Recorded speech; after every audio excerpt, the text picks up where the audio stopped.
right, guys. So our next topic brings us into the world of Netflix and another video game adaptation, a live action video game adaptation, this time in the world of Assassin's Creed. So Ubisoft or Ubisoft, however they want to pronounce their name, has signed a deal with Netflix to bring a live action Assassin's Creed to development. And I think, for one, just off the top, I've always thought that Assassin's Creed, given that they really bombed with the movie, it always was poised for like kind of greatness in live action storytelling, in my opinion. I always thought the way the story was designed, it kind of lends itself just to being a live action, probably a TV series more so than a movie, just because with the use of they call the thing that lets you go back because there's like a device for it. Animus or Yeah, something. something along those lines. But using that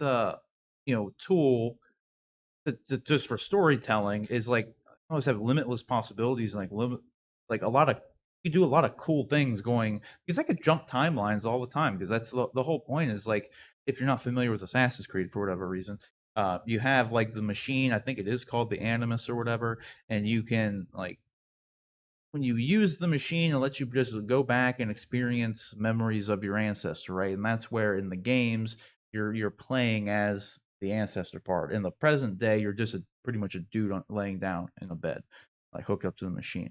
Yeah. And I was always actually kind of bummed out because in the first game, at the very end of the story, like the very last mission, you're in like the real world and like the game kind of ends that way afterward.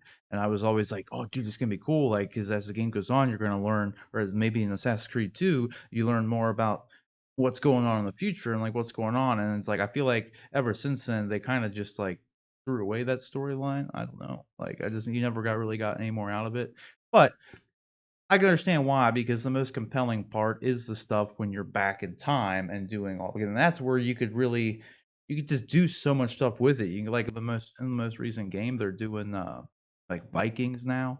And it's like they've done like tons of stuff. They did Templars in the past, and like there's just so many different things you do go back, so many different time frames, and just I've always thought it would be a really great TV series because you could have a couple episode arcs being in one time frame, then another couple episodes you go to another one. You could hop around each and every like you could do so much with it. I don't know. It's just poised for it, in my opinion. So like I'm looking forward to this. I hope they do a good job with it. What do you guys think about this series coming to Netflix? You guys got anything? Uh, I was waiting for Quantum Leap, somebody. Quantum Leap with Assassins. Yeah, I'm there. I'll yeah, I watch it. mean, it sounds Awesome. cool. Yeah. I I don't know. I played the heck out of the first couple Assassin's Creed games. I really liked them, but just like you were talking about, Rob, the not picking up from that thread at the end of the first Assassin's Creed movie just kind of lost me. Like I played through that entire second game going, all right, they're going to pick this up somewhere. They're going to reference it somewhere. They're going to answer this somehow. And it never happened. And while the game was great and it was fun, I felt kind of betrayed. I felt cheated. Narrative, yeah, I felt cheated narratively, and I don't think I played the third one. I don't think I've gone back and played an Assassin's Creed movie or game since. Um, but that's more my own qualms with how they were doing the storytelling. The games themselves were fun, and the concept was super fun. So I think a show could really work well, and I'm excited to see how they adapt that and where they go with it. I mean, you could have it be so many different things. It could be a standalone show that follows a set cast of characters, or it can be more of a I'm not going to think of the word that I want, but a show that doesn't revolve around the same cast of characters, jumps from different characters to different characters and tells different stories. Yeah, like I feel like they could set it up a lot of the ways, kind of like they did Altered Carbon. 'Cause it's a Yeah, very similar in concept. Because like with Altered Carbon, they didn't really jump around too much. But I mean, in the first season, you had Joel Kinnaman playing Takechi, and then in the second season, you have Falcon. What's his name? The guy who Anthony played Mackie. Anthony Anthony Mackie Mackie. came in and played him because in Altered Carbon, kind of similarly, everyone's consciousness is essentially digitized. So you just put this little thing and then into like the bodies. The bodies are just all interchangeable essentially, and like you could kind of do the same thing with Assassin's Creed in a lot of ways, because you go back, you got your one guy in present day using the Animus, and you can go tell a whole story about, Vikings or, Italian assassins or just something, there could be a Yeah. whole cool period The piece story you're crusade doing. assassins during the Crusades, Yeah, assassins during, the Revolutionary War. So many different options there. So many yeah, historical anthology was the word I was thinking of or trying to think of. yeah, You, right. you try and work it like an anthology series where you jump around to different points in history and different historical events that had this mysterious backstory you never knew. Mhm. That's what I hope they explore though, because like we kind of both have the qualm with maybe it was just people didn't care about the present day thing, but like I was always curious as to like I feel like I never had the question answered of just like what are they looking for? You know what I mean? It's Yeah. always a MacGuffin that like the company's looking in your character's memories to like for something, right? The MacGuffin, but then you never really figure out exactly what it is. Like why I Mhm. he's going back or like what do you mean?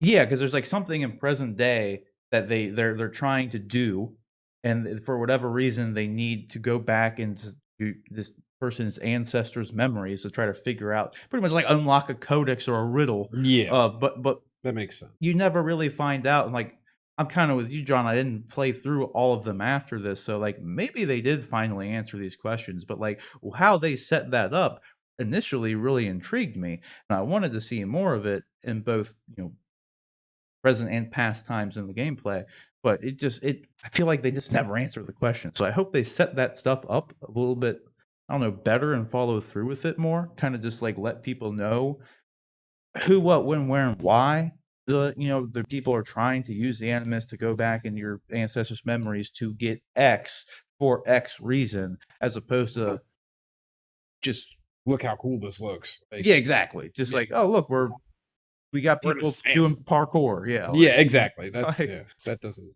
'cause I mean, all that's fun, and it's fun to play in that world and, like, the game and everything. I just hope they set it up, in the show a little bit better, and, give it 'cause some purpose. Like, yeah, because it was set up really good in the first one, but you never found out why. Like, it was all set Mhm. up good, and but they you just got to never do some cool parkour in the meantime you did, and like, kill some it's people. fun to play, so I hope they nailed, like, the visual. Because I mean, even in the movie, like, all the stuff they did in the past, like, a lot of that it had its moments, like, when they did the stuff that was going on in the past, so as long as they keep a good flavor with that and keep things interesting and tell a good story, I think it'll be cool. Like, like I said, I'm definitely think it's poised for it, so there's part of me that with it being such a big concept and having so many things open to it, I really hope that they have an idea of how long the series would last and what the overall story arc that they want to tell is. Because with it being such a mystery based game or a game like we were talking like why are they doing this in present day?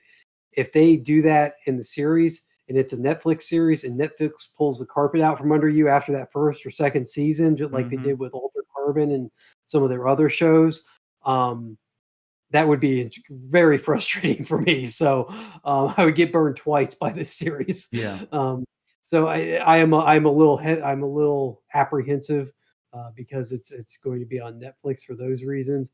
I think it could be very cool, but I hope that Netflix gives it the commitment that it would need to see these if they do go the mystery route to see those played through or played out.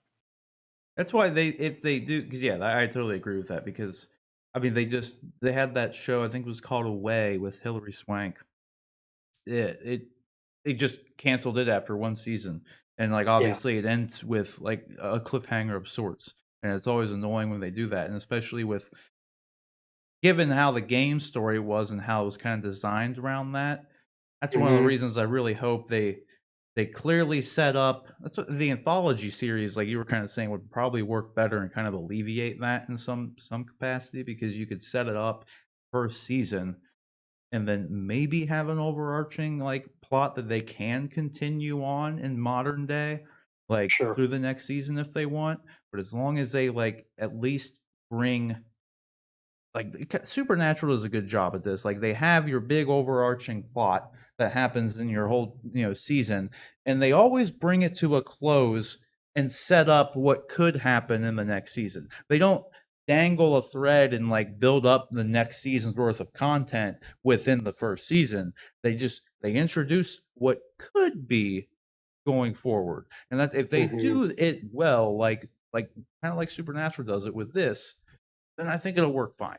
I don't want them to set up this big, like you said, like a 3-season plan for a show, especially on Netflix when like they could just pull it off and even hell, I always remember with the Swamp Thing show on DC Universe, they Oh god, canceled yeah. it before the first episode even came out.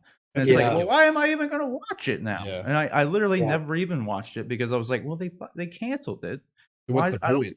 yeah, I don't And wanna it's watch it supposed to now. be it's Like, supposed to be an excellent show too. I mean, like, I don't yeah, I heard good Why was it decent that was things. canceled? such a Just weird I'm gonna watch it at some point. I actually do have a little bit of hope if it is as good as people said that maybe HBO Max will revive it. It's only been dead for about a year. I feel like they could get the actors and crew back, but I Yeah, I don't know. don't I might just be. I also heard it was going to be airing on CW maybe or somewhere. I think I think they're they going to said they be were gonna airing. CW or Sci-Fi or something because I know they had a Maybe deal with that'll give Sci-Fi it. too. Yeah, maybe that'll give it another. But anyway, that's besides the point. It's just, but yeah, like these streaming services, it's hard to trust them with long overarching narratives. If you can't get your story done in a year, you're really risking pissing some people off. Right. Well, hopefully, because that's like the downside is with at least how Netflix likes to operate. Like everything is based on like whatever analytics they use because they play it kind of fast and loose with their analytics. Because there's a lot of shows that are like I hear a lot of people always talking about, but like the show will still get canceled, or Yeah, like I've never even heard of a show that someone's telling me about. Because like I don't know. And then like at one point in time, I remember that they count like a view of like the movie or show or whatever is literally you watching it for just like it was a very short period 5 of time. minutes, 10 Yeah, minutes, a something like very that, short yeah. period of time. Like, you could watch it would be a 2.5-hour movie, but if you had it on for 5 minutes, like, autoplay kicked in and you didn't realize it started playing, they're gonna count it as a view. Like, it's super weird. It's like 3 minutes or something. And, but a lot of the times, like, with, The Witcher, it, like, popped off and they announced season 2 before it was, like, the same week that Witcher 1 came out. They were like, "Well, we're gonna do a second one." Like, okay, well, then hopefully this one's at least around that same boat where they because The Witcher would kinda do the same thing. It would have been really shitty if it got canceled the way The Witcher season 1 ended. So, hopefully it's a good show, and I feel like I'm always worried because a lot of these things that are, like, super popular don't always translate well into like, everyone thought, like, Pokemon Detective Pikachu was gonna be, like, the biggest movie ever because it's Pokemon, and Pokemon's, like, the most successful, like, franchise ever when it comes to, like, economics or something. There's some statistic where Pokemon's, like, the I can number see 1 that. longest lasting thing or whatever, and it's like, that movie only made a couple. It was successful, but it's not like everybody and their mom who has ever seen, watched, or played Pokemon went to see that movie. It still only as a movie only appeals to a certain amount of people. So, like, I'm hoping Mhm. that they just make a very good show and just focus on making a really good, clean show because I feel like if they do good with it, it has a lot of potential to, potentially last, 3, 4, 5, 6 seasons, which would be weird for Netflix because they normally do 3 and done. I think Stranger Things is its longest lasting franchise, like, on Netflix, and it's gonna be its 4th season, and then it's over, right? Or is it Yeah, or they're going 5? Most recent one was I 4. I forget. I know Stranger Things is, like, their longest running thing. But, I mean, again, like, Lucifer, it popped off. They brought it back to do a 10-episode revival, and then they ended up yeah, pumping out another 2 seasons out of it, like, yep. Cool. yeah, so which is great because Lucifer is great. Go watch Lucifer. So in the end, though, guys, what do you think about Netflix getting the rights and making this live action TV series? Oh yeah, before I forget, just a note too. Not only are they doing this live action TV series, they're making an animated movie and an anime series based on this, based on Assassin's Creed, all on Netflix. So they're going they're going hard on the Assassin's Creed brand within Netflix with this overall deal. So that gives me some hope that, if they do set up some, multiple season story, that they have it kind of locked in to with this Ubisoft contract, to where like they at least get like that, they get to finish that run kind of thing. Because like it would definitely be annoying if any of these things started, left on cliffhangers, and got canceled. So, but with that, guys, what do you think about all this stuff with Assassin's Creed coming to Netflix? Let us know down in the comments section below.